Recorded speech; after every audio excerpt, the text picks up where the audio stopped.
हाशिम मुबीन दम बखुद रह गए। किसी और लड़के में इंटरेस्टेड हो? उन्होंने बेयकीनी से अपना जुमला दोहराया। इमामा ने फिर इस बात में सर हिला दिया। हाशिम मुबीन ने बेख्तियार इसके चेहरे पर थप्पड़ खींच मारा। मुझे इसी बात का अंदेशा था तुमसे, मुझे इसी बात का अंदेशा था। वो गुस्से में कुछ तनतना से गए। इमामा गुमसुम अपने गाल पर हाथ रखे उन्हें देख रही थी। ये पहला थप्पड़ था जो हाशिम मुबीन ने इसकी ज़िंदगी में उसे मारा था और इमामा को यकीन नहीं आ रहा था कि ये थप्पड़ उसे मारा गया था। वो हाशिम मुबीन की सबसे लाडली बेटी थी, फिर भी उन्होंने इसके गाल पर आंसू बह निकले थे। असद के अलावा मैं तुम्हारी शादी कहीं और नहीं होने दूंगा। तुम अगर किसी और लड़के में इंटरेस्टेड हो भी तो उसे अभी और इसी वक्त भूल जाओ। मैं कभी कभी कभी तुम्हारी शादी कहीं और नहीं होने दूंगा।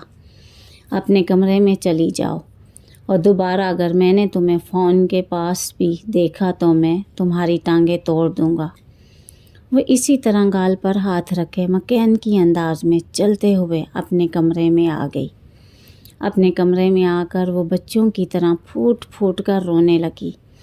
क्या बाबा मुझे इस तरह मार सकते हैं? उसे यकीन नहीं आ रहा था। बहुत देर तक इसी तरह रोते रहने के बाद इसके आंसू खुद ब खुद खुश्क होने लगे। वो उठकर इज़्तिराब के आलम में अपने कमरे की खिड़की की तरफ आ गई और खालिउल ज़हनी के आलम में बंद खिड़कियों के शीशों से बाहर देखने लगी। नीचे इसके घर का लान नज़र आ रहा था जो नीम तारीक था और फिर लाशऊरी तौर पर इसकी नज़र दूसरे घर पर पड़ी। वो सलार का घर था। इसका कमरा निचली मंजिल पर था। दूर से कुछ भी वाज़ेह नज़र नहीं आ रहा था। इसके बावजूद वो इस घर में एक दफ़ा जाने के बाद इसकी लोकेशन और कमरे में फिरने वाले के हुलिये और जसामत से अंदाज़ा लगा सकती थी कि वो सलार के अलावा कोई और नहीं हो सकता था। इसके जहन में एक झमाका सा हुआ। हाँ, ये शख्स मेरी मदद कर सकता है अगर मैं उसे सारी सूरत हाल से आगाह कर दूं और इससे कहूं कि लाहौर जाकर जलाल से रब्ता करे तो मेरा मसला हल हो सकता है। मगर इससे रब्ता कैसे करें? उसके जहन में एकदम इसकी गाड़ी के पिछले शीशे पर लिखा हुआ इसका मोबाइल नंबर और नाम याद आया। इसने जहन में मोबाइल नंबर को दोहराया। उसे कोई दिक्कत नहीं हुई। कागज़ का एक टुकड़ा लेकर इसने एहतियात के तौर पर इस नंबर को लिख लिया। 3 बजे के करीब वो आहिस्ता आहिस्ता एक बार फिर लॉन्ज में आ गई और इसने वो नंबर डायल करना शुरू कर दिया। सलार ने नींद में अपने मोबाइल की बिप सुनी थी। जब लगातार मोबाइल बजता रहा तो इसने आंखें खोल दी और कदरे नागवारी के आलम में बेड साइड टेबल को टटोलते हुए मोबाइल उठाया। हेलो, इमामा ने सलार की आवाज़ पहचान ली थी। वो फौरी तौर पर कुछ नहीं बोल सकी। हेलो, इसकी ख्वाबेदा आवाज़ दोबारा सुनाई थी। सलार, इसने इसका नाम पुकारा। बोल रहा हूँ, इसने इसी ख्वाबेदा आवाज़ में कहा। मैं इमामा बोल रही हूँ। वो कहने वाला था, कौन इमामा? मैं किसी इमामा को नहीं जानता, मगर इसके दिमाग ने करंट की तरह उसे सिग्नल दिया था। इसने बेख्तियार आंखें खोल दी। वो नाम के साथ इस आवाज़ को भी पहचान चुका था। मैं वसीम की बहन बोल रही हूँ। इसकी खामोशी पर इमामा ने अपना तारुफ कराया। मैं पहचान चुका हूँ। सालार ने हाथ बढ़ाकर बेड साइड टेबल लैंप को ऑन कर दिया। इसकी नींद ख़राब हो चुकी थी। टेबल पर पड़ी हुई अपनी रेस्ट वॉच उठाकर वक्त देखा। گھڑی 3:10 بجا رہی تھی۔ اس نے قدرے بے یقینی سے ہونٹ سکیڑتے ہوئے گھڑی کو دوبارہ ٹیبل پر رکھ دیا۔ دوسری طرف اب خاموشی تھی۔ ہیلو، سالار نے اسے مخاطب کیا۔ سالار، مجھے تمہاری مدد کی ضرورت ہے۔ سالار کے ماتھے پر کچھ بل آئے۔ میں نے ایک بار تمہاری زندگی بچائی تھی، اب میں چاہتی ہوں تم میری زندگی بچاؤ۔ وہ کچھ نہ سمجھنے والے انداز میں اس کی بات سنتا رہا۔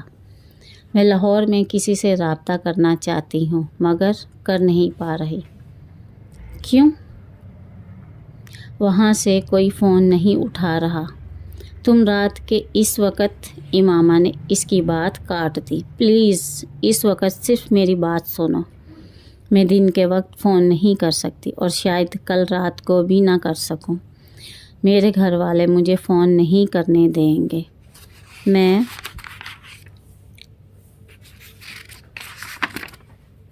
چاہتی ہوں کہ تم ایک ایڈریس اور فون نمبر نوٹ کر لو اور اس پر ایک آدمی سے کانٹیکٹ کرو۔ اس کا نام جلال انصر ہے۔ تم اس سے صرف یہ بات پوچھ کر بتا دو کہ کیا اس نے اپنے پیرنٹس سے بات کی ہے اور اگر کی ہے تو ان کا کیا رسپانس ہے۔ اسے یہ بھی بتا دو کہ میرے پیرنٹس نے یہاں میری شادی طے کر دی ہے اور وہ مجھے اب شادی کے بغیر لاہور آنے نہیں دیں گے۔ سالار کو اچانک اس سارے معاملے سے دلچسپی پیدا ہونے لگی۔ کمبل کو اپنے گھٹنے سے اوپر تک کھینچتے ہوئے وہ امامہ کی بات سنتا رہا۔ وہ ایک ایڈریس اور فون نمبر دہرا رہی تھی۔ سالار نے اس نمبر اور ایڈریس کو نوٹ نہیں کیا۔ اس کی ضرورت ہی نہیں تھی، اس نے پوچھا۔ اور اگر میرے فون کرنے پر بھی کسی نے فون نہیں اٹھایا تو؟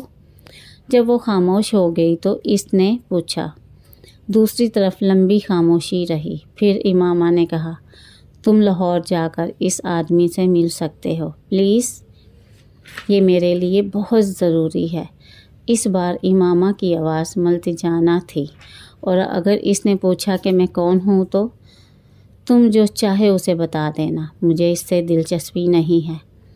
میں صرف اس مصیبت سے چھٹکارا چاہتی ہوں۔ کیا یہ بہتر نہیں ہے کہ تم اس آدمی سے خود بات کرو؟ سالار نے کچھ سوچتے ہوئے کہا، میں تمہیں بتا چکی ہوں کہ شاید مجھے دوبارہ فون کا موقع نہ ملے اور فی الحال تو آدمی فون ریسیو نہیں کر رہا۔ سالار نے اس کی بات کے جواب میں کچھ نہیں کہا اور اس نے مایوسی کے عالم میں مزید کچھ کہے بغیر فون رکھ دیا۔ سالار موبائل فون بند کرنے کے بعد کچھ دیر اسے ہاتھ میں لے کر بیٹھا رہا۔ جلال انصر، امامہ ہاشم، رابطہ، پیرنٹس سے بات، زبردستی کی شادی۔ اس نے وہاں بیٹھے بیٹھے اس یکساں پزل کے ٹکڑوں کو جوڑنا شروع کر دیا۔